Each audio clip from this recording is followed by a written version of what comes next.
Podcast motorsport.com. Oferecimento Mint, a plataforma cripto do BTG Pactual. Estamos no ar! Esse é o podcast motorsport.com, edição de número 360, no oferecimento de Mint, Bitcoin e criptomoedas. Invista na Mint, a plataforma cripto do BTG Pactual. Podcast número 360 e quem deu um giro na sorte, mas sem rodar na pista, foi Lando Norris. Uau! Ou cara, não. Lando Norris, você viu que eu consegui fazer aqui Ericão, a parte institucional. Eu tô emocionado. Não, e eu nem tirei férias, porque a última vez que você me elogiou no podcast, vinha de férias. E aí você falou assim, eu falei assim... Acabou, e eu falei assim, não, mas beleza, Eric, você tirou alguns dias, né?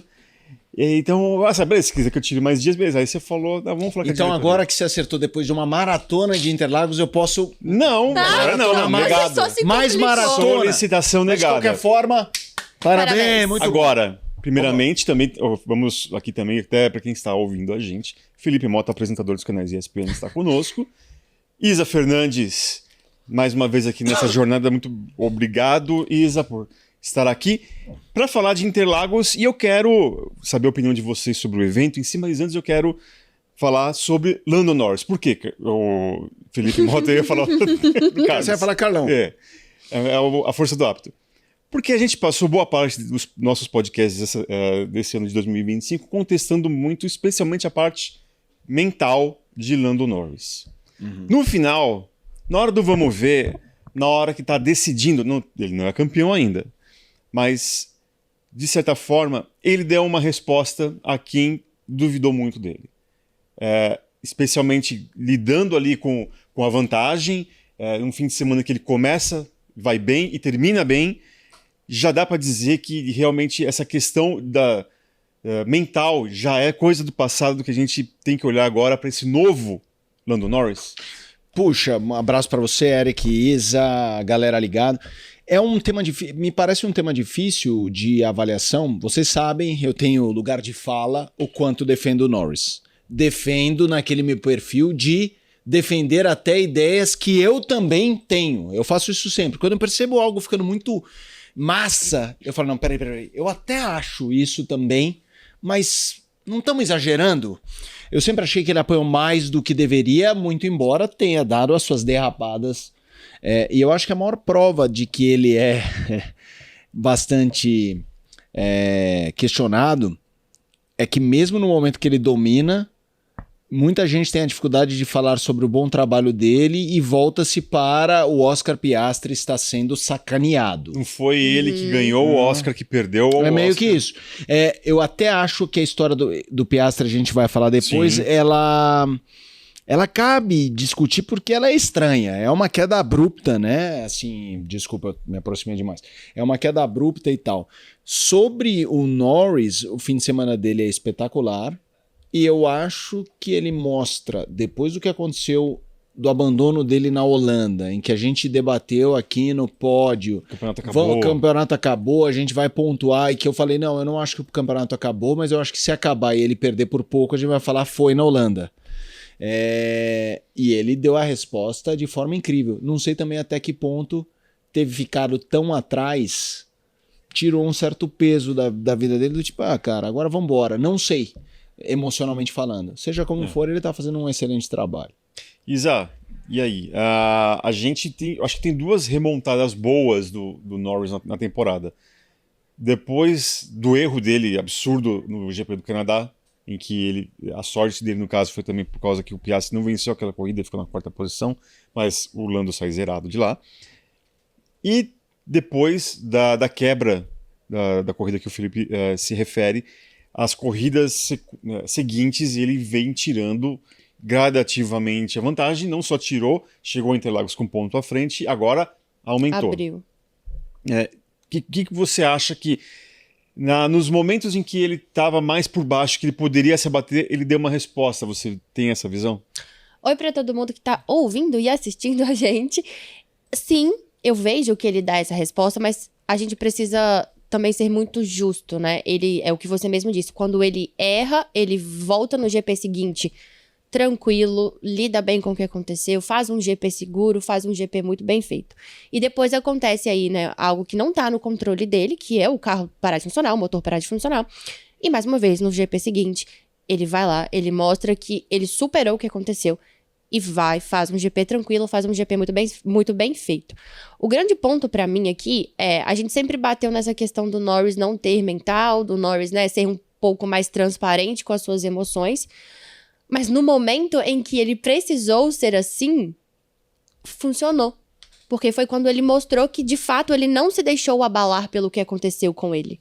Ele não deixou as situações adversas abalarem. Porque a gente sabe que ele é mais transparente. Então, não foi um fingimento. Ele realmente conseguiu superar aquilo. E acho que ele ter passado por esses episódios foi importante. Eles foram importantes para construir essa força, sabe? Essa condição dele conseguir se reerguer e entender como funcionam as adversidades quando você está disputando por um campeonato. Porque, claro, elas vão acontecer. Você não vai ter um campeonato 100% limpo, mas você precisa saber como você vai reagir a partir delas. Sim. E ele reagiu muito bem, né? Então, ele foi crescendo como... Aí eu falo assim como, sabe, pessoa mesmo, durante esse campeonato, porque ele foi mostrando muita maturidade para reagir às adversidades. E para mim esse é o grande ponto que ele pode tirar também, claro, além do título, além de ter vencido na pista, é que para mim é uma grande e franca evolução do Norris como pessoa, de entender, de lidar, de responder às críticas, de saber, né, mostrar e falar para as pessoas que o criticam. E a resposta vem em ser constante, a resposta vem em não deixar as coisas abalarem ele ali por muito tempo. E agora ele lidera com, né, uma certa até folguinha, né? A não ser que ele zere em Las Vegas e o Piastri volte a vencer. Né, eu acho que e do jeito que está a situação do campeonato, né, talvez seja muito mais fácil.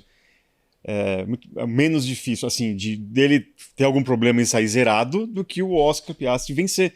Porque é um dado muito interessante que no fim de semana chegamos a 2 meses, nesse último fim de semana, que o Oscar Piastri não é que não tem vitória. É isso que chama a atenção. Não tem pódio.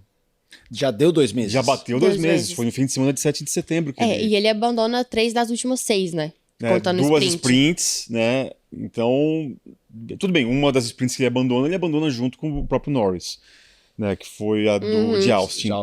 Mas alguma coisa tem que acontecer. Alguma explicação a gente tem que ter sobre essa queda de rendimento tão grande do Piastri, Felipe, porque muito se fala sobre a questão, porque ele não lida que ele não lida direito com pistas em que você não tem uma aderência tão boa.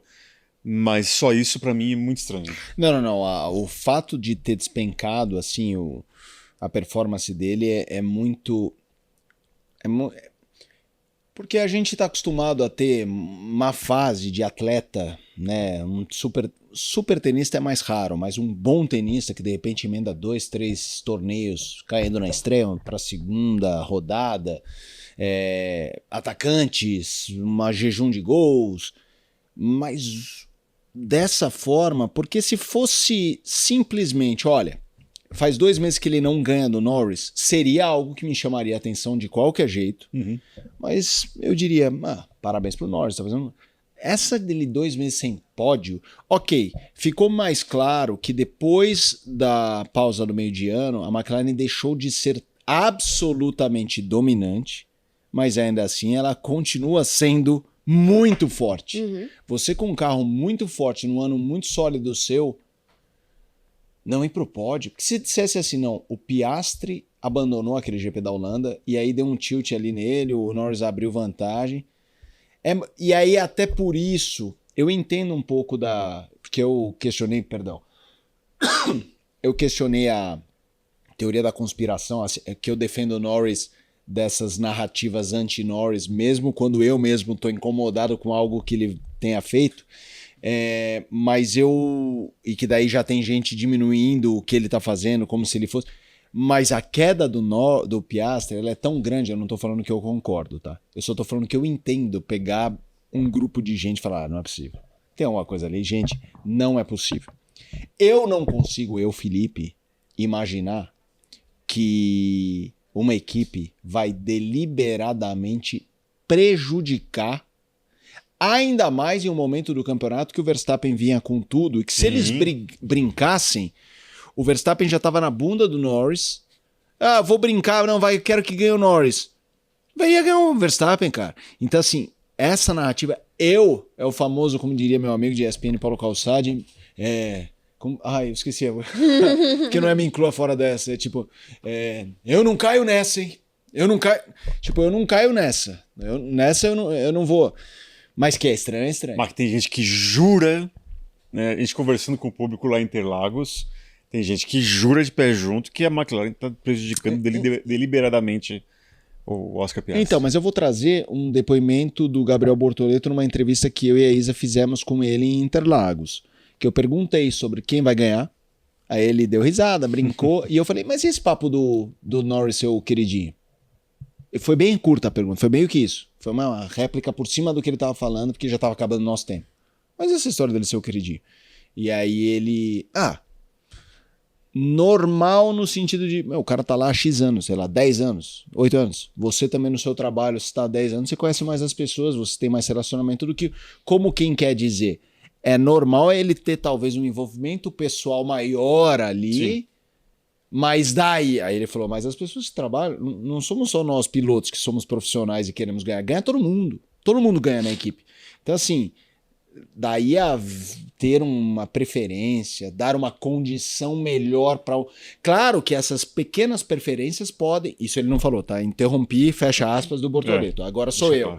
Claro que essas pequenas preferências podem impactar um dia a dia de trabalho. O Piastri pode às vezes ficar mais amuado, de porra, a sensação que eu tenho, os caras gostam mais de mim. Pode haver um carinho excessivo, um cuidado maior, pode.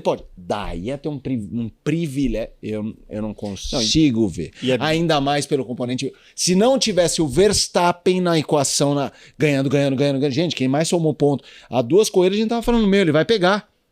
Você acha que a McLaren não tava piscando? Desculpa. Até esqueci o que ia falar aqui, mas tudo bem. Mas... Não, ainda tem a história também, né, de que os dois tem um lado que gosta de um e um lado que gosta do outro, né, que dizem, tem o lado do Zac Brown que gosta do Norris e o Stella o Piastri, o queridinho dele. Porque também seria uma teoria furada até pelo esforço da própria McLaren em ter Oscar Piastri na equipe. Totalmente. Vamos lembrar como é que ele veio parar na McLaren, né? Sim. Tendo que enfrentar um tribunal, tendo que não sei o que, aquela coisa... né, do tweet famoso do Piastri. I understand without my agreement. Então, tem isso. Eu acho que não tem... o mínimo cabimento é não... E outra, a gente também, querendo ou não, por mais que aqui nesse espaço seja um terreno para opiniões, não deixamos de ser jornalistas e também trabalhar com fato. Né? Não existe nada que tenha surgido, nem como rumor, sobre algo que possa conspirar contra Oscar Piastri vindo da própria McLaren. Então, não faz muito sentido. Agora, alguma questão a mais sobre McLaren? Posso fechar o assunto? Não, acho que da McLaren só a questão realmente do Piastri. Eu tenho muito interesse em entender é que como ele é um personagem curioso, fala pouco, nessas horas é interessante, que legal, nessas horas que eu digo assim, quando a fase é boa, isso é interessante, quando a fase é ruim, ele ter esse perfil é ruim, sim, porque ele não desenvolve muito, entendeu? E a gente não consegue lê-lo. Né? É isso, é difícil, mas o que me chama a atenção mais do que a boa fase do Norris é especialmente o declínio, assim, o despencar do Piastri. Isso é interessante. E como uma última questão sobre esse assunto, manda. Se por um acaso o Lando Norris conquistar esse título e ainda mantendo essa boa fase até o fim, até o GP de Abu Dhabi, a nossa percepção de alguns anos, impressionante assim, como o campeonato não empolga, a gente fez até, acho que você participou aqui, Felipe. Participei. O campeonato não empolga e tal, meio que dando também a entender, qualquer um dos dois campeões, caso acontecesse para a McLaren, talvez não fosse um campeão tão reconhecido, né? Quase um Keck Rosberg versão 2.0, versão 2025. Caso o Norris ele confirme e faça novamente bonito nas próximas 3 com esse título, depois de passar tudo que passou, dá uma percepção diferente? Do campeonato? Do campeonato não. E dele como qualidade de campeão. Então são duas coisas diferentes. Do campeonato eu sigo achando que foi um campeonato morno. fator Verstappen empolgou muito mais do que a briga entre os dois pilotos da McLaren. Sobre o Norris, sim. Acho que principalmente por tirar um estigma em cima dele muito grande. Boa. Então, acho que ele conseguir ser campeão e sabendo aproveitar de um momento em que o Piastri vem de uma derrocada, mostra que ele bateu no peito, assumiu o papel de líder e mostrou, né, que todos os anos de investimento da McLaren em cima dele, as apostas fizeram ali sentido. Existem, né, categorias de campeões. Pra mim, ele não entra na categoria dos super campeões mesmo ganhando uma vez. Ele entra na categoria do beleza, foi lá, somou seus pontos, fez campeão, fez um bom trabalho, era muito criticado, mostrou, deu a volta por cima. Mas pra mim ele entra nessa categoria dos campeões, ok. Entendeu? Não tem nada de especial. Maravilha. Então, perfeito. Eu sou um cara que, especialmente numa competição de tão longo prazo, a gente tá falando de 24 corridas, de 9, 10 meses. Cara, quem coloca asterisco em campeão mundial de Fórmula 1, pô, deve estar no sofá olhando pro teto. Porque só assim, pra explicar. Isso não significa que ele é o meu favorito. Eu tô falando no sentido de contestar alguma, não tenho que contestar. Porque o que eu sempre falo é, eu vou de novo, eu sei que eu vou trazer o Senna, e o pessoal vai falar, deixa ele descansar, só que eu sempre trago o lado que ninguém fala, que é assim, aquela história de falar assim, mas também ganhou porque tinha um carro bom. Gente, 98% dos campeões ganharam com carro bom. Tem uns 2, 3% ali que você fala, esse aí tirou um leitinho de pedra. Entendeu? Ganham com carro bom e é isso. Se os torcedores do Verstappen usarem isso de argumento, tá, então não vamos colocar 2023 no... Ele não foi campeão em 2023, o Verstappen. Nossa! Entendeu? Então, e ele é um animal. Vocês sabem o que eu falo do Verstappen. Aliás, o que teve de gente me procurando me chamando de Verstappete. Eu dei tanta risada. Porque o Verstappen demorou lá em Interlagos demorou pra me conquistar. Eu realmente acho ele um monstro. Mas não era assim o meu favorito, assim, de torcer. Você não foi visto no pescoço dele abraçando quando viu ele no paddock? Não, mas eu Mas eu acho que cada vez mais tiro o chapéu pra ele. eu acho que foi um consenso meio que geral depois desse GP, de a percepção das pessoas na arquibancada, das pessoas no paddock, Sim. de mudança em relação a ele. Total. Mas voltando ao... Então eu não coloco asterisco, mas eu acho que ele, ao ganhar, ele não vai causar aquele impacto de um super campeão de que quando anda, mas a gente não sabe o que ele vai virar a partir disso. Porque assim, ninguém, quando ganha o primeiro, nasce com status de... O Prost, quando ganhou o primeiro, não era o Prost do Tetra. O Senna do primeiro não era o Senna do Tri. Eu não tô dizendo que eram ruins. Eles já causavam mais impacto. Assim, o Senna, eu tenho memória, eu não lembro do primeiro título do Prost, embora fosse vivo. Mas essa construção, ela existe. O Verstappen hoje... O Verstappen, quando ganhou, já era tratado como ET? Era. Não era igual essa percepção que a Isa trouxe de Interlagos. Agora é Interlagos. Assim, as pessoas não têm mais o que falar do cara. Você não precisa torcer, mas não dá mais pra falar. Ué, quem não garante que o Norris... Você pode não gostar, mas falar que ele é um mau piloto. Vamos supor que o Norris ganha em 2025. Quem não garante que até 2030 ele não ganha mais um? E vira um bi-respeitado. Mas mesmo que ele conquiste o título, está próximo disso, eu repito, eu não coloco asterisco. Campeão tem que ser exaltado. Parabéns pra ele. Mas ele vai nascer campeão um tico abaixo de alguns outros que eram tratados como animais. Mas, ao mesmo tempo, eu também acho que ele vai ganhar, e isso a gente pode explorar mais num outro programa, com a possibilidade de ser maior do que essa prateleira de campeões que costuma ser criticado. Por exemplo, vou citar dois, Button e Rosberg, o Nico, você citou o Keck. O Nico e o Rosberg, quando eles ganharam, eles já estavam um bom tempo, aquela expectativa de promessa de que eles iam ser, já não existia mais. O Norris a gente pode questionar em entrevista, mas não caducou aquela coisa do menino que quando apareceu, pô, esse cara é bom, hein? Não caducou. Se caducou pra alguém, acho que caducou cedo. Então eu acho que ele virará campeão na prateleira com esses caras. Vai ter muita gente que vai falar, é um Rosberg. Que é o que eu falei, eu não ponho asterisco em campeão. Mas eu acho que ele tem ele nasce campeão com uma percepção, uma possibilidade maior que esses dois, por exemplo, que eu citei. E talvez a construção pra ele desse... Vamos colocar um personagem pós-primeiro título, vai ser mais difícil, por exemplo, que foi pra Hamilton, Verstappen e afins, porque tem uma mudança dramática de regulamento no ano seguinte, que pode impossibilitar esse crescimento dele de forma mais estratosférica. Então ele pega dá esse azar, né? De que o ano que vem ele não vai seguir com o mesmo carro, com as mesmas regras, com o mesmo motor. Então isso faz muita diferença. Esse é um ótimo ponto, né? É, assim, quantas vezes... Pega os dois últimos, Hamilton e Verstappen, os dois últimos dominantes, assim. É. Os caras ganharam, olhavam lá pra frente e falavam, que maravilha, ainda dá pra ganhar 5. Ele não vai ter essa sorte. É isso. E aí ele pode, você já pensou, o cara é campeão e o ano que vem a McLaren cai pra 4ª força, ele andando em 9º. Que dureza. E é totalmente plausível de acontecer. A gente esteve lá, né? A gente viu muitos chefes de equipe falando que eles estão bem preocupados, porque é uma das... Pra eles, na visão deles, é a mudança mais drástica da Fórmula 1 em muitos anos. E a gente imaginava que em 2022 já seria por conta da volta do efeito solo. É porque, igual eles falaram, nós estamos construindo uma unidade de potência e um chassi novo ao mesmo tempo. Então, é muita coisa. E antes era o projeto em tese, era só a unidade de potência. Eu tenho um recado muito importante agora, fique ligado. Fique ligado porque a Mint trouxe novamente a promoção do cashback. Você que ainda não investiu na Mint, basta você investir a partir de R$150 em qualquer criptoativo e a Mint te devolve R$50 em Bitcoin. É isso aí, você investe a primeira vez, utiliza o cupom MOTOR50 na hora que você estiver fazendo o seu cadastro ali com os seus dados e investe R$150 em criptomoedas. Assim que você fizer esse investimento, até o 5º dia útil do mês seguinte você vai receber os R$50 em Bitcoin. É isso aí.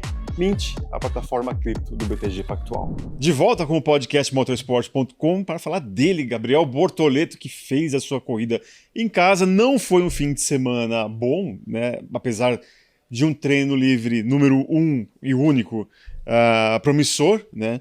E no final das contas, um grande acidente de 57G no sábado e o fim da corrida na primeira volta. Não conseguiu completar uma volta em casa, Gabriel Bortoleto.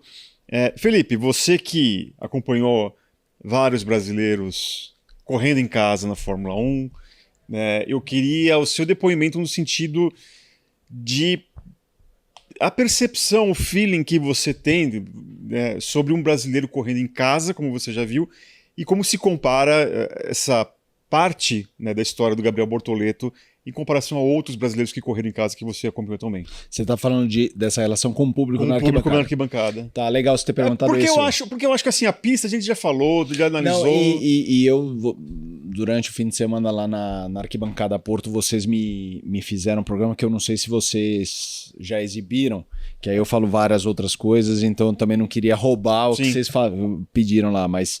E essa é uma pergunta que não foi muito abordada lá. Gostei. De todos que eu vi, e eu não vi o Senna como repórter, e eu não vi o Senna como público porque, putz, eu ia falar que era caro, mas ainda é caro. Mas na minha geração, quando era caro, a gente falava, é caro, não vamos. Hoje o pessoal dá um jeito. É caro 12 vezes. Eu respeito vocês, turma, mas enfim, eu tenho um orgulho de só ter acompanhado a corrida como um profissional, por conta do meu trabalho. Então eu não posso falar da sinergia Senna-público, né? Que eu acho que é imbatível. Sim. Mas de todos que eu vi, a maior relação em Interlagos era a do Barrichello. O Rubinho, por mais criticado que tenha sido pelo grande público, é aquela crítica distante. O cara que chegava perto dele chegava respeitando. Boa. O Rubinho Interlagos era um evento interessante, cara. Eu lembro, eu já brinquei aqui até na entrevista que eu fiz com a Isa e com o Carlos sobre o correspondente das pistas, né, que o Motorsport tem, que eu falava que eu me importava muito com o posicionamento que eu tinha espacial mesmo para entrevistar pilotos. Eu tentava antecipar o caminho do piloto para... Não, mas vai chegar, o bolo da imprensa tá ali, onde que eu pego antes, né? E o Rubinho eu descobri rápido por onde ele chegava em Interlagos, porque todos os pilotos chegavam pelo paddock, o Rubinho chegava pelo outro lado e cruzava aquela ponte por cima da reta dos boxes. Então, quando eu descobri sem querer, e aí todo ano eu percebi que... E aí eu perguntei, você chega sempre aqui? Beleza. Então o que acontecia? Eu ia até onde ele ia e ficava esperando. Geralmente eu perguntava, depois que eu virei repórter de Fórmula 1 antes, eu ficava esperando o quanto tempo fosse. Depois eu só pedi uma ajuda do tipo, mais ou menos que hora você chega, para não ficar das 9 às 11. Não é nem para não esperar, para não perder coisa no paddock. E aí ele chegava e a gente cruzava a pista e aí eu tinha um tempão sozinho, recebendo. Chegou um tempo que eu gostava de falar, eu tô falando isso porque isso vai explicar a pergunta do Eric, tá? É muito raro eu falar do eu, porque não interessa, eu tenho a perspectiva que não importa muito jornalista, a gente tava falando um pouquinho sobre isso antes de entrar no ar, mas que é importante para ter a sua resposta. E eu chegava, estamos recebendo o tapete vermelho, fazendo aquele oba-oba, obviamente, para valorizar meu trabalho, e ia fazendo todo esse caminho andando com ele. Cara, era um negócio. Então, assim, eu ficava muito tempo, porque ele chegava por um lugar, eu acho que se bobear ele fazia de propósito por isso. Porque chegando pelo paddock, ele era abordado por gente do paddock ali atrás. Ali ele tinha um contato com a arquibancada. E a torcida, Rubinho. E aí eu lembro de esticar o microfone, vamos ver, galera. Aí aquilo na Jovem Pan, sabe? Rubinho. Então, assim, o Rubinho... Isso significa que o Massa não, o Massa também. Mas o Rubinho era uma cria de Interlagos, essa história da casa a casa da avó, a loja do pai dele, acho que é material de construção, eu acho. Não me lembro. Então o Rubinho era casca. O Massa também, especialmente nos anos de briga. O Massa ganhou 2 anos e um outro ele cedeu a posição para o Raikkonen, teve a história de quase ser campeão. Então o Massa tinha também o seu apelo, mas a relação do Massa era mais assim, era linear, pico, uma queda, mas respeitado. O do Rubinho era uma situação. O Rubinho podia estar com um carro para andar em 17º, ele chegava mesmo. O Bortoleto, cara, eu acho que ele vem com esse novo público, assim, Porque vamos comparar, o Bortoleto vive uma situação em Interlagos que talvez o Felipe Nasser tenha vivido. Já aconteceu, sei lá, do Bruno Senna viver isso, o Pisoni, que é aquele carro que você fala com sorte pega um pódio. Perdão, com sorte pega ponto. Mas ele teve o tratamento, de Rubinho e Massa, nas versões Rubinho e Massa podendo ganhar a corrida em que o Gabriel não ia ganhar. E o público lá. Então isso para mim já é a percepção de um público diferente. Porque... o Nasser fez corrida antológica lá e tal, e eu acho o Felipe Nasser um monstro, e não tinha essa avalanche de seguidores, e eu não estou falando de seguidores de Instagram, de seguidores de seguir mesmo, sejam torcedores, sejam jornalistas, como foi o Gabriel.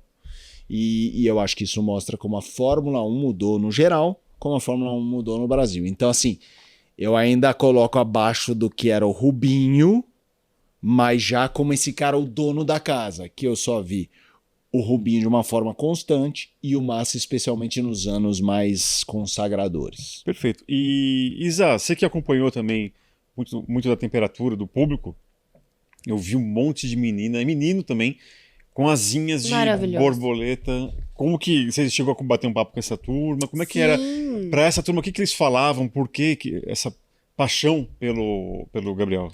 Sim, durante alguns dias a gente passeou, né?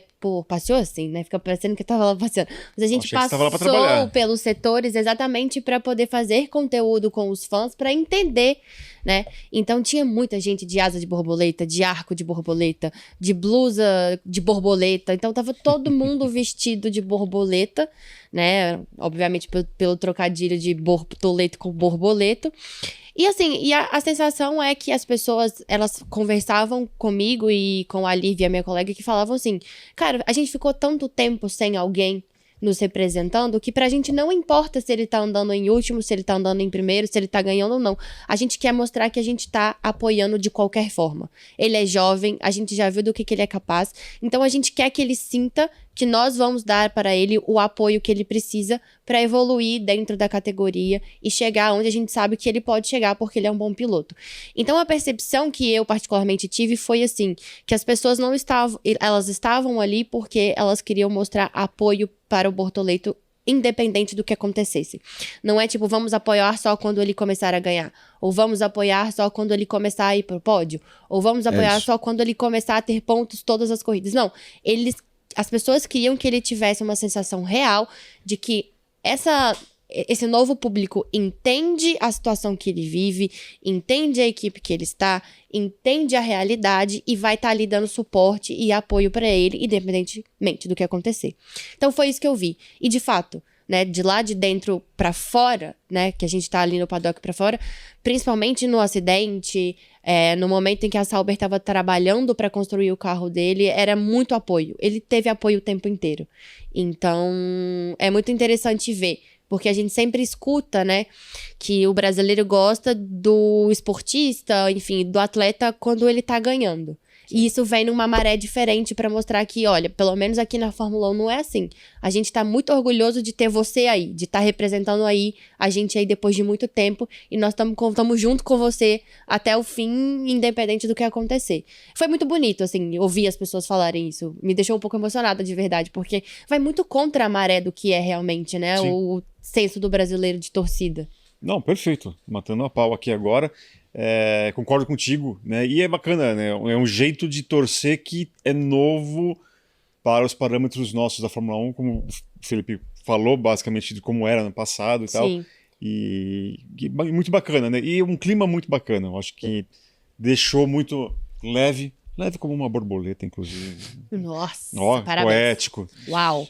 Agora, falando sobre um outro dono do pedaço, porque esse realmente já se mostra dono do pedaço, especialmente quando tá chovendo, é Max Verstappen. Ah, ele é dono agora? Ah, eu acho que ele é dono do pedaço agora, porque me parece que tem uma leitura daquela pista de pouco mais de 4.300 metros, né?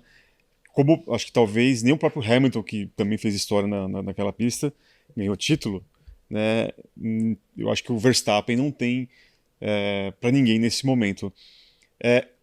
Apesar dos pesares, né? Acabou mais uma remontada, eu acho que eu gosto dessa palavra. Tô vendo. Dessa remontada para mais uma, né, do capítulo. Já basta o que aconteceu no ano passado, 2016, por causa da chuva, enfim, 2025 merece estar no patamar dessas outras duas edições que eu citei, Felipe Mota? Não, que merece ser lembrada, merece. 16 para mim é um absurdo. Eu acho que por tudo, né? Ele ser um menino novinho, chuva. 16 é um absurdo. Ainda no primeiro ano de Red Bull, né? Então. Lembrando 16 eu acho uma coisa assustadora. O ano passado eu também acho incrível, mas esse ano foi bruto também, né? Quando eu brinquei do dono da casa, é porque a gente sabe que Interlagos nunca foi uma casa no sentido da arquibancada o abraçar, né? Ele sempre foi um intruso, e o Hamilton, o queridinho, no que diz respeito o embate entre os dois. Mas eu acho que mudou bastante. Eu acho que mudou bastante. Teve uma hora que eu vi um pedaço da corrida na arquibancada Porto. Eu não ficava muito na arquibancada porque eu ficava gerando conteúdo e tal. Mas teve uma hora que eu parei pra ver ele caçando ali o Kimi na parte final. A galera tava insana, meu. Então, desculpa te cortar, mas imagina. A sensação de que várias pessoas que estavam na arquibancadas e que comentaram foi: o Hamilton saiu, o Bortoleto abandonou. Vamos torcer pro Verstappen dar mais uma aula em Interlagos. Era essa a sensação. E aí, eu até falando de onde eu estava no Heineken Village, e tem um telão ali. E é um ponto legal ali. Tinha uma galera ali também assistindo a cada ultrapassagem, especialmente nessa parte final em que ele foi jantando todo mundo. A cada ultrapassagem era gol. Gol. E sei lá, de 80% do público, no mínimo, aplaudindo.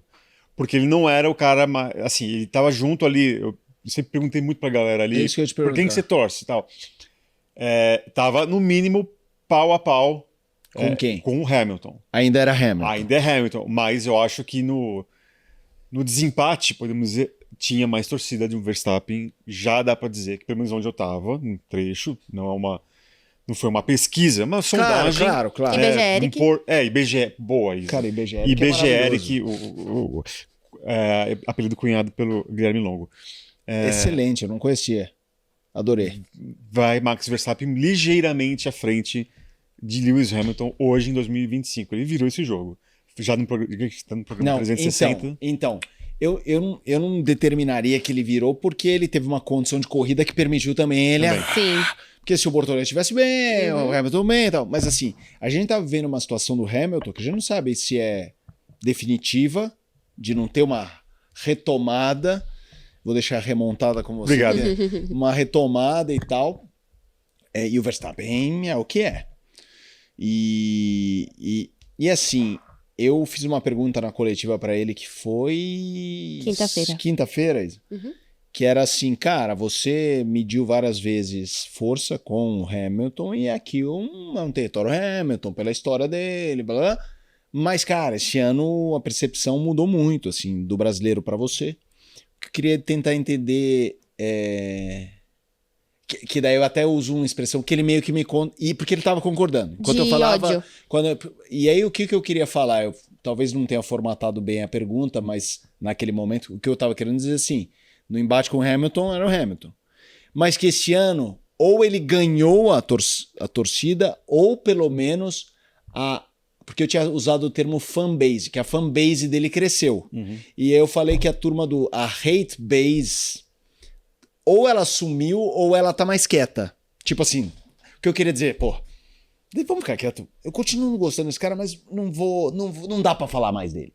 E aí ele meio, não, hate eu acho que é meio pesado. E aí eu falei, não, mas tava me associando à internet, assim, né? Lovers and haters, né? E aí, mas eu entendi, eu acho que ele tava concordando com a pergunta do tipo, era... E aí eu acho que ele quis só dizer, não é que as pessoas me odiavam. Não, hate é um pouco pesado.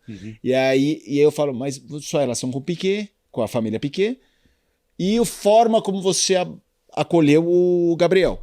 Que isso eu acho que tem... E o fato de não estar andando muito bem, não com o melhor carro. E aí ele entra numa resposta que no final ele faz uma frase que eu concordo, mas põe um asterisco que é assim, que ele fala, eu continuo o mesmo cara.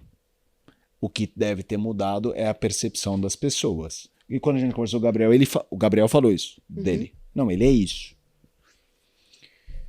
O que eu concordo? Eu concordo que a percepção das pessoas mudou.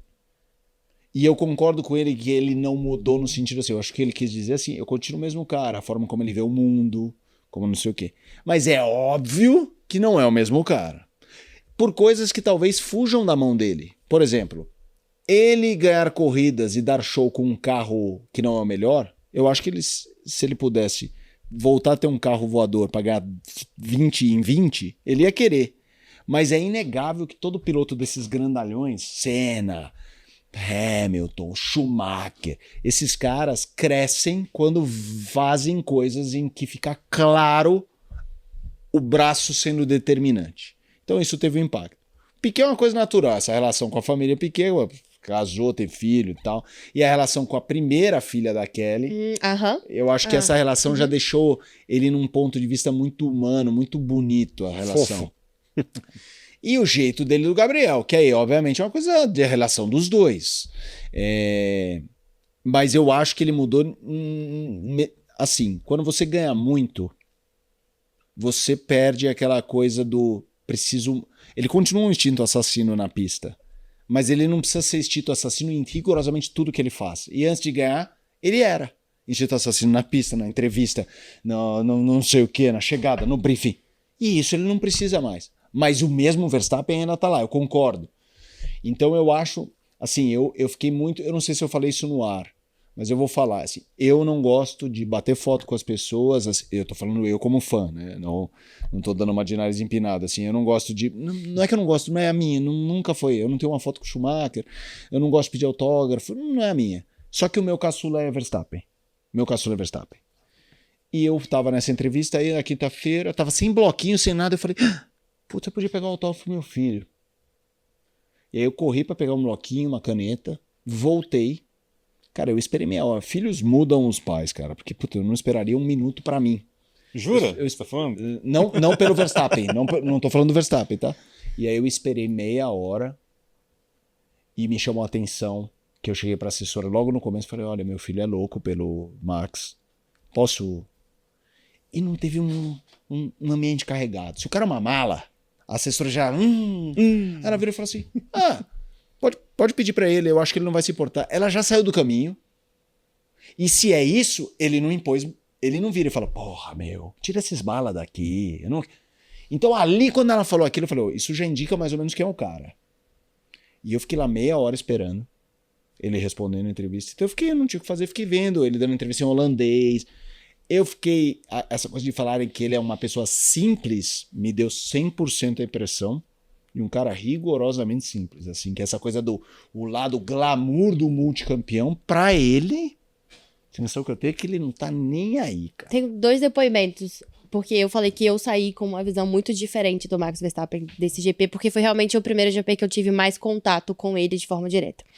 A primeira é quando você fala que ele não é mais esse Verstappen sanguinário que dá rachada, que vai com tudo, né?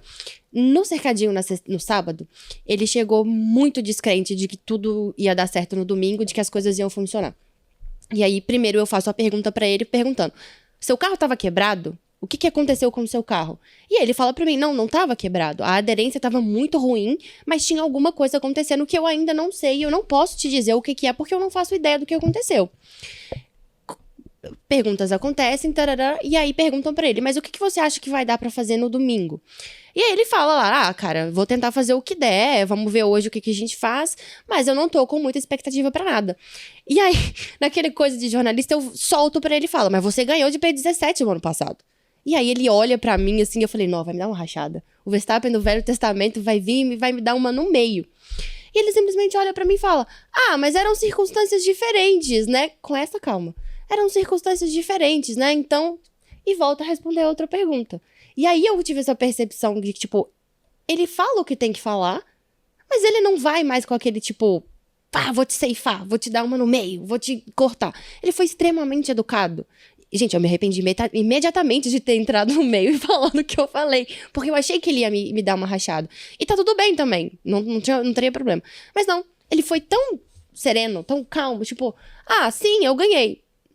Mas esse ano é diferente. E o segundo contato que eu tive com ele, que foi exatamente isso que você falou sobre ele ser uma pessoa extremamente acessível, sendo um 4 vezes campeão do mundo, foi que assim, quase todo mundo sabe que o piloto que eu torço não tá mais no grid. Então, pra mim, não tenho, tipo, deslumbre em querer ter nada de ninguém nesse ponto. Só que eu queria uma memória na minha credencial. Eu falei: poxa, nunca peguei uma memória na credencial porque eu quero colocar uma num quadro. E aí eu falei: acho que eu vou tentar pedir o Verstappen para assinar a minha credencial para eu poder ter de recordação. Aí eu fui, depois da corrida, fui lá na hospitalidade da Red Bull e aconteceu exatamente a mesma coisa. Cheguei pra assessora e falei, expliquei: oi, tudo bem? Eu sou jornalista, desculpa estar incomodando, mas eu não faço todos os 24 GPs, a gente só consegue vir ao Brasil e tal, e eu queria uma recordação na minha credencial. Você acha que o Verstappen se importaria de assinar minha credencial? Ela virou pra mim e falou assim: ele tá no briefing, na hora que sair você pode pedir pra ele que ele assina. Assim, e saiu. E eu falei com ela: tudo bem se eu ficar esperando ela? Pode ficar aí, não tem problema não. E eu fiquei lá paradinha. Quase te ofereceu um Red Bull. Juro, eu fiquei lá paradinha, o Jos Verstappen aqui, ó, entrando e saindo, a Kelly aqui entrando e saindo, e ninguém chega lá pra você e fala assim: o que você tá fazendo aí? Sai. Não. Eu fiquei lá, óbvio também que a gente não vai, né? Eu fiquei lá quietinha no meu canto esperando. Ele saiu, eu cheguei, expliquei pra ele. Ele falou: parabéns pelo trabalho. Tentar saber o que eu fiz. Parabéns pelo trabalho no fim de semana. Eu peguei minha caneta e fui embora. Assim. Uma pessoa completamente acessível. Eu fiquei muito surpresa. Muito surpresa. É um animal, né, gente? Porra, até arrepia. Isso também é um animal, cara. E por isso, cara, a gente voltando ao Norris.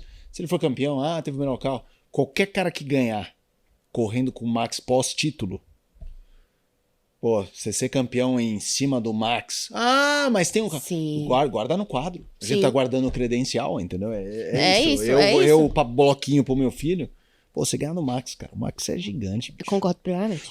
A sensação que eu tive ali na arquibancada é assim, ele está naquela condição que poucos chegam. Ele chegou lá com o pneu esbagaçado, tentando pegar o Kimi. As pessoas, quando ele vem chegando, a percepção coletiva é: ele vai pegar. Ele vai pegar. É que nem você assistir, sei lá, uma luta de um multicampeão e saber, esse cara vai nocautear. É a sensação do não importa o que aconteça, vai. Ele não passou o Kimi. Mas o frisson era de Ih, já era. Ele vem. Cara, impressionante. Maravilha. Olha só, tá passando mais uma vez aí na sua tela, você que está assistindo a gente, o QR Code da Mint, para justamente você baixar o aplicativo da Mint. E caso você esteja apenas nos ouvindo, fique ligado no link da descrição. E também eu lembro aqui que está rolando a promoção do cashback. Você investe R$150 em qualquer criptoativo da Mint e até o 5º dia útil do mês seguinte você ganha R$50 em Bitcoin. Para isso, utilize o cupom MOTOR50 para aqueles novos clientes. E vamos seguindo agora falando de um assunto não tão feliz, não tão tranquilo, porque, para variar, o bicho tá pegando aonde? Na Itália, na Uma bota. chance. Uma Na chance. Itália, na bota, na Ferrari, meu Deus do céu. Tirando a questão do que aconteceu na corrida, os dois tendo que abandonar, o Leclerc por puro azar, né, fruto do toque do Piastri. E o Hamilton também, porque ele sai porque o carro perde totalmente performance por um toque. Também. Agora, no dia seguinte, ou no próprio domingo, o John Elkann, presidente da Ferrari, falou à Sky Sports da Itália, né, que, resumindo, né, Isa, que, tipo, corram mais e falem menos. Não foi resumir, foi isso. Basicamente, tipo, tá falando muito. É.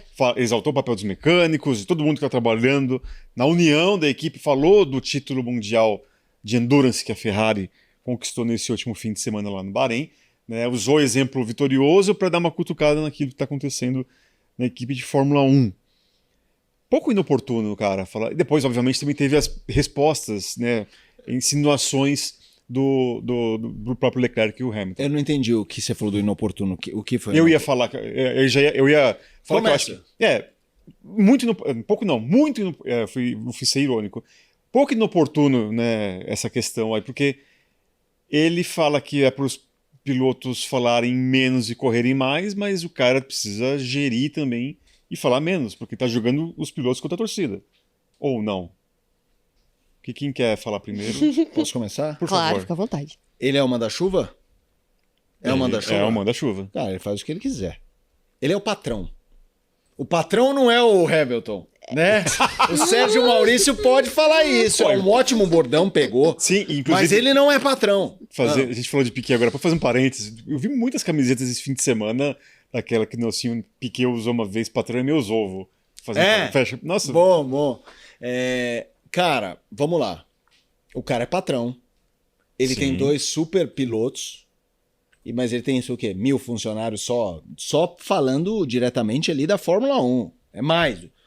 Se isso, a gente não sabe o que tá acontecendo lá dentro. Se isso tá assim, porque não sei o que, porque não sei o que lá. Meu, você dá uma no meio, vamos parar com essa brincadeira.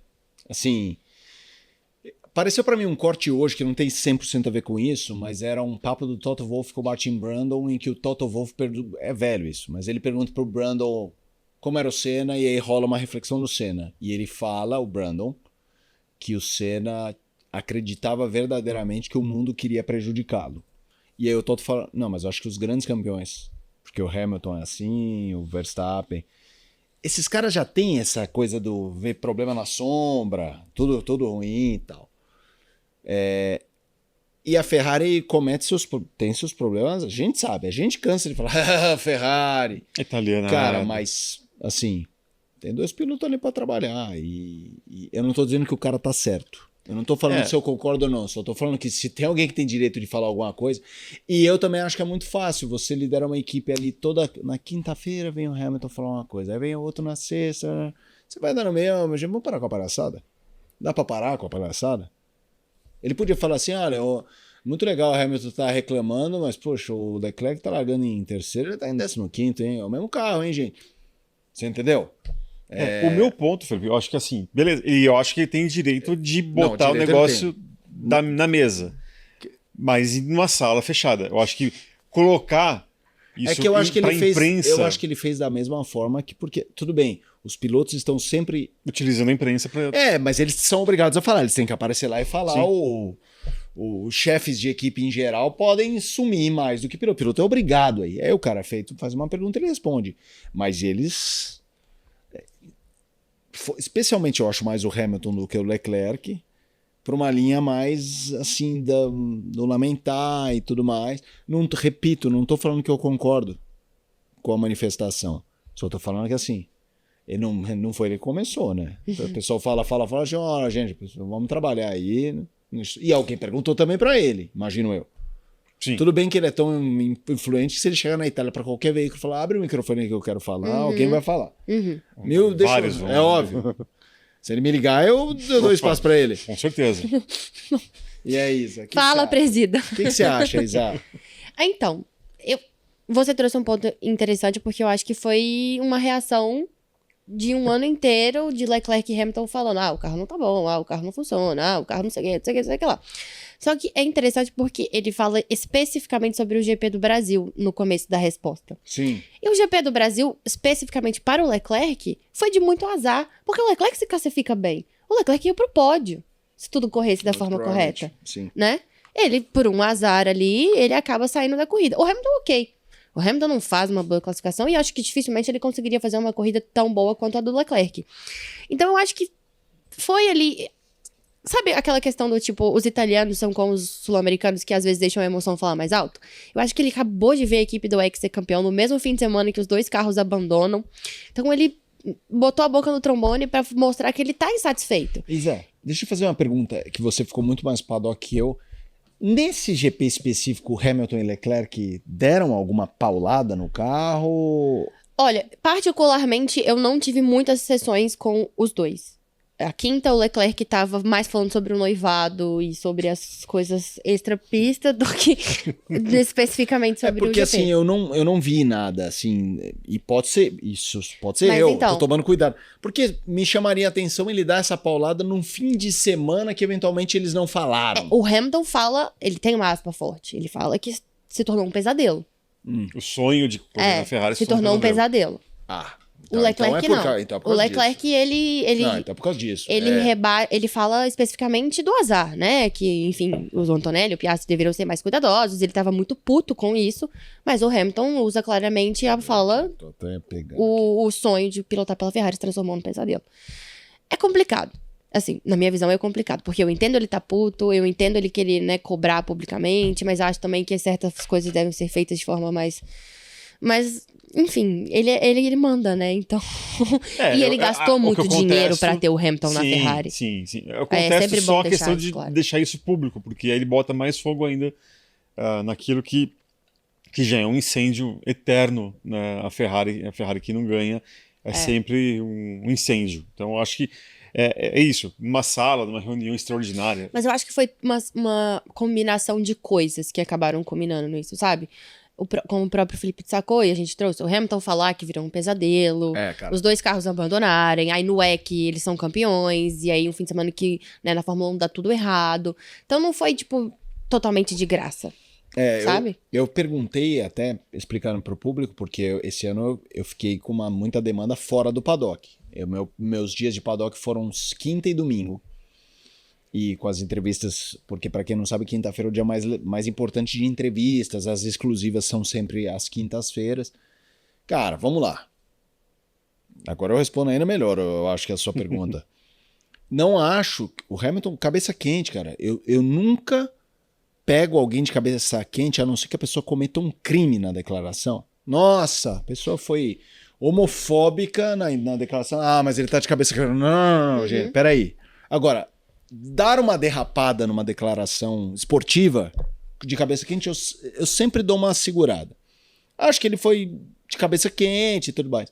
Agora imagina você quando é o líder de uma Ferrari, não interessa ser o Hamilton, o Schumacher, o Senna, você tem que ter uma posição. Ferrari é uma coisa muito importante para italiana, para alguém falar que virou um pesadelo, cara. Entendeu? Eu não tô falando que ele tá errado. Ele fala o que ele quiser. Mas a gente fala o que quer e a gente ouve o que não quer. A vida é assim. Então eu não vou julgar o chefe por ter falado isso ou não, entendeu? A gente pode olhar e falar, o Hamilton tem razão, que pesadelo. Ou o cara podia falar, virou realmente um pesadelo, mas o companheiro dele largou na frente, ele largou atrás. Entendeu? Não foi nada pessoal, né? Foi pros dois mesmo. É isso. Então eu acho que é um famoso chamada na xixa de gente, vamos parar com esse papinho, vamos trabalhar, gente? Ano que vem tem um ano aí importante que vai mudar tudo. Você tá aqui fazendo parte disso. Vamos transformar em realidade, sem sonho, sem pesadelo? Eu acho que é meio por aí. Praticidade, né? Pragmatismo. Com certeza. Olha só, a gente tá falando aqui do fim de semana de cada um em Interlagos, e eu vou perguntar para vocês, já com as devidas experiências anteriores do Autódromo José Carlos Passe com a Fórmula 1. E vou começar contigo, Felipe. O que mais te chamou a atenção nesse fim de semana no geral? né? Você que já teve tantas etapas em Interlagos, em outros autódromos, mas pegando, obviamente, Interlagos, o que mais te chamou a atenção, para o bem e para o mal, no sentido do esporte mesmo, da Fórmula 1, o que mais te chamou a atenção? Eu acho que foi um grande GP. Teve uma hora que eu tava andando no paddock no domingo, que eu falei que fiquei no paddock quinta e domingo, e eu tava andando, eu olhei e falei, cara, olha isso aqui. E já faz algum tempo que o paddock tá coberto e tal. E eu lembrando na minha época, meio pulgueiro, assim, sabe? Tomando sol e chuva, que você não tinha pra onde correr. Mas eu acho que o meu elogio e o meu parabéns aos organizadores, e aí desde o organizador da prova, a Prefeitura de São Paulo, enfim, porque 2024 foi muito preocupante. Vamos lá, vamos falar agora o bom português. O Grande Prêmio de 2024 foi muito problemático. Foi um fiasco em vários aspectos. E qual que era a minha sensação? Aí já vou fazer aqui o disclaimer pra você. Ah, mas choveu também, não dá pra controlar São Pedro, não tô falando disso não. Teve um dia que sem chuva, não me lembro se foi quinta ou sexta, eu levei uns 50 minutos para sair do estacionamento. Eu tô acostumado com o trânsito, gente. Eu não moro tão longe de Interlagos, leva um tempão. Várias vezes eu dobrava, eu fazia GP para correr para TV, para fazer programa. Hoje em dia eu tiro férias por causa de trânsito. São Paulo é São Paulo. Não tô falando de trânsito em São Paulo, até porque eu sempre ressaltei que o trabalho da CET é um dos mais elogiáveis do mundo, porque tem um monte de lugar afastado de Fórmula 1 que tem trânsito zero o ano inteiro, chega uma etapa, é um caos e os caras não sabem o que fazer. Cara, o trabalho que você faz de desviar via, cone, mudar ali, já é muito bem feito há anos, e eu já falei isso várias vezes. Agora, o Grande Prêmio de São Paulo de 2024 foi a minha sensação assim, Interlagos colapsou. Interlagos cresceu mais do que devia, e agora eu quero ver o que vai ser feito.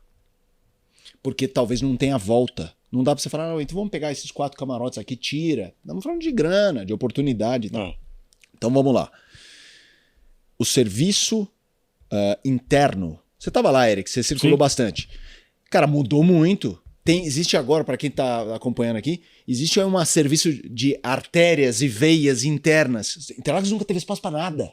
Os caras conseguiram dar espaço. Eles pegaram aqueles anéis, as periferias ali, e envolveram na pista. Construíram um túnel que no sábado a gente caminhou de um ponto até o estacionamento, que a gente levaria 20 minutos. Levamos 8.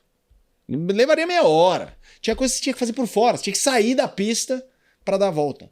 Então eu queria aqui publicamente parabenizar todos os envolvidos nessa, que pegaram um ano de 2024 horroroso e a culpa não foi da água, foi de, cara, crescemos mais, precisamos mudar.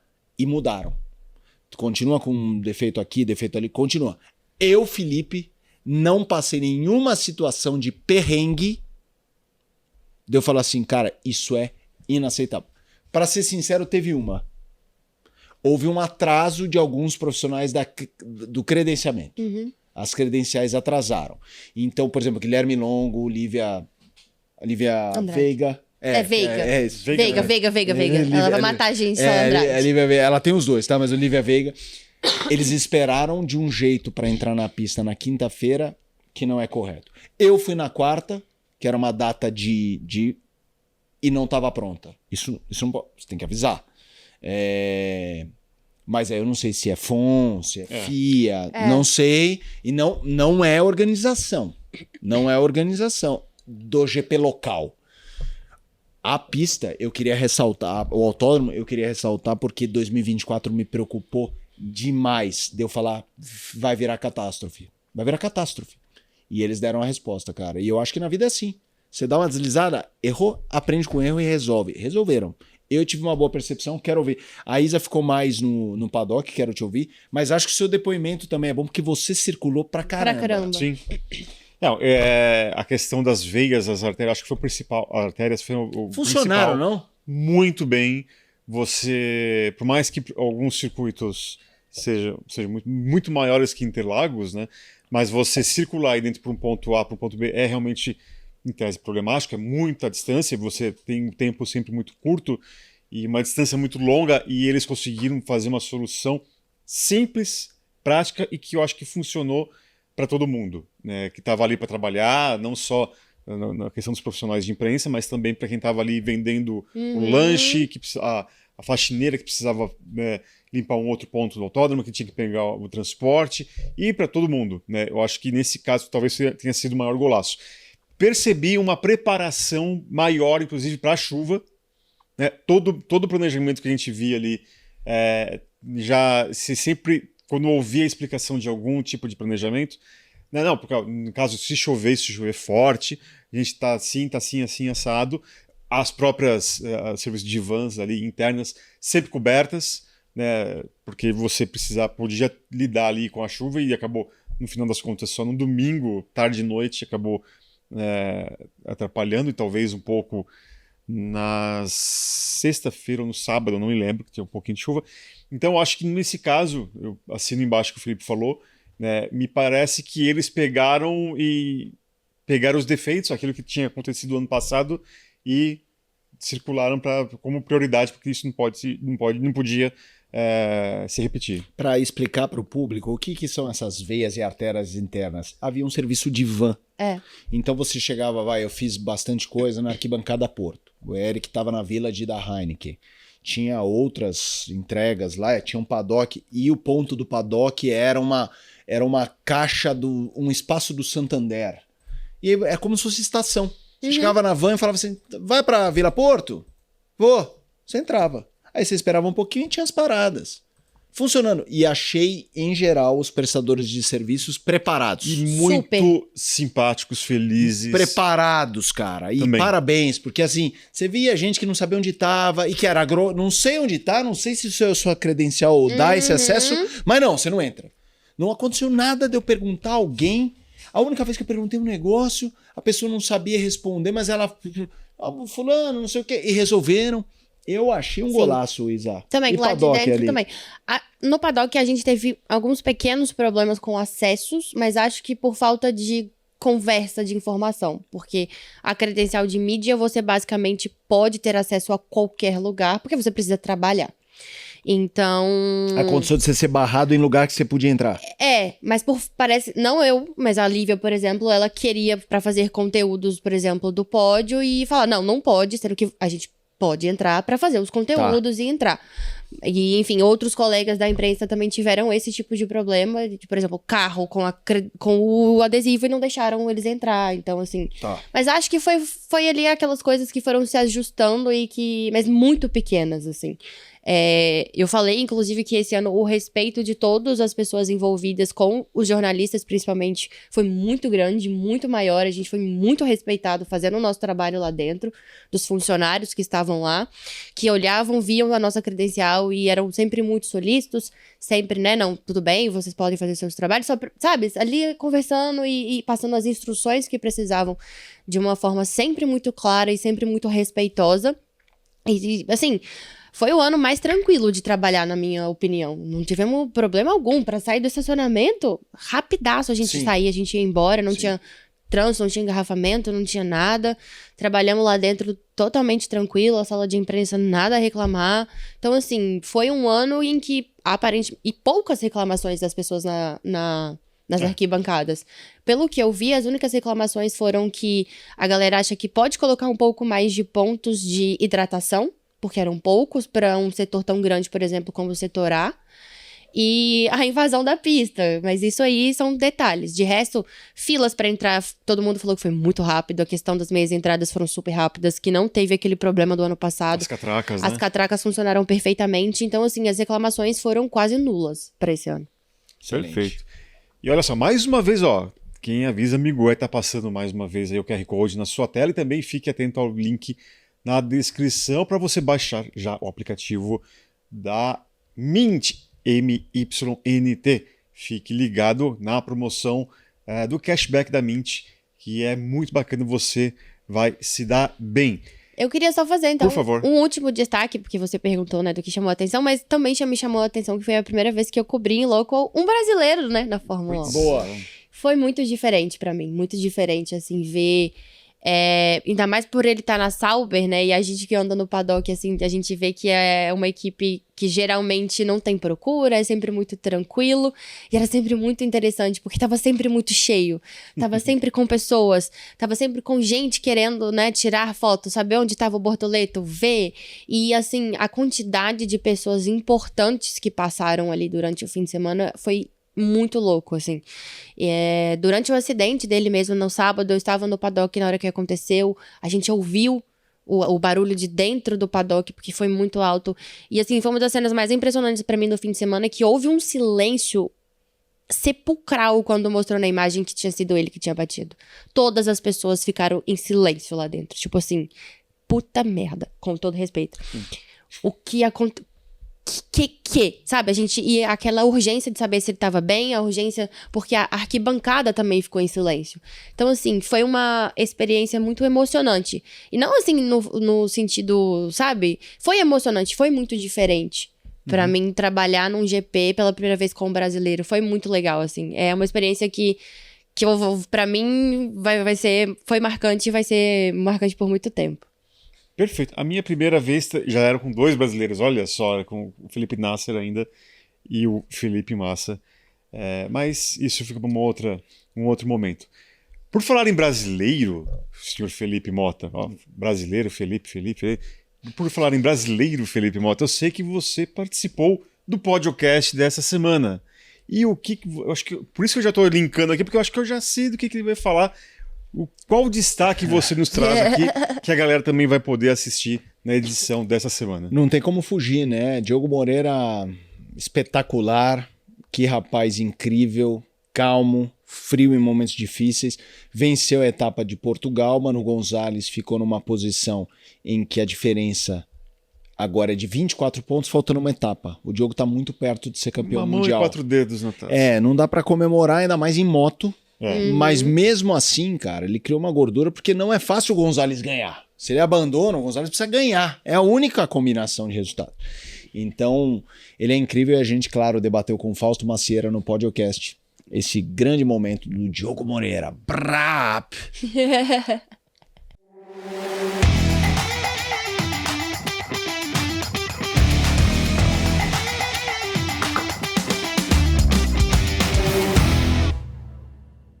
O Diogo fez uma corrida sensacional. Falou que ia fazer, né? Que ficou aquele duelinho verbal que a página da MotoGP colocou, o Gonzalez falando, não, a pressão tá com ele, que o perseguido sente mais que o perseguidor. Pô, ele, quando foi perseguido, não conseguiu segurar a pressão e o Diogo falou, não, vou correr para vencer. E correu e venceu, né? E, assim, de momento a situação parecia que poderia ser desfechada lá em Portugal. Ficou muito perto disso, né? Ele precisa de 2 pontitos, né? Para, independente do resultado do Manuel Gonzalez, conquistar um título inédito para o Brasil. O campeonato está entre o Diogo e o Gonzalez, uma vantagem imensa para o Diogo, e ele falou uma coisa que foi muito importante. Ele falou assim, quero continuar vencendo, vou me esforçar ao máximo, lutar pela vitória e curtir com a minha equipe essa última corrida na Moto2. Então, essa serenidade, somada a essa confiança de que está fazendo o trabalho dele, como fez ontem, ele fez o trabalho dele. As circunstâncias atrás dele, ele não tinha como controlar. O que ele pôde controlar foi a corrida. Aliás, ele também fala sobre isso, né? Ele fala, não, na sexta-feira, ele sempre, na sexta-feira, coloca a moto em condições de atacar no domingo, né? Ele chega ali direto, porque 2 às vezes tem problemas para chegar lá, mas o foco é para acertar a moto para a corrida. Então ele falou, eu descobri na sexta-feira, eu vi na sexta-feira que o pneu ia dar direto, então foi mão no fundo do início ao fim. O Colin Vai fez uma corrida sensacional, a gente não pode esquecer que ele também é novato, fez a melhor corrida dele, foi ao parque fechado, foi ao pódio pela primeira vez na carreira, e o Davi Alonso é uma realidade, né? Então foi um momento muito favorável ao Diogo e por pouco ele não fechou esse título já em Portugal.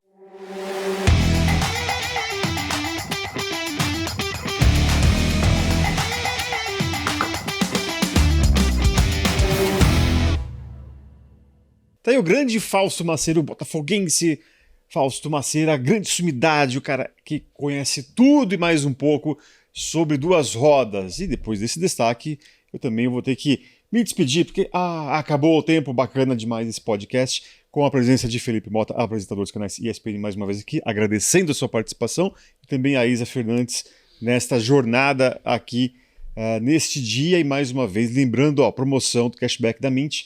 Fique ligado no QR Code que está na sua tela, o link na descrição, aproveite, né, você ganha R$50 em Bitcoin, depois do seu primeiro investimento em criptoativos, pelo menos R$150, com o cupom MOTOR50. Fique ligado nessa promoção. O podcast motorsport.com volta na próxima semana. Um grande abraço. Tchau, tchau.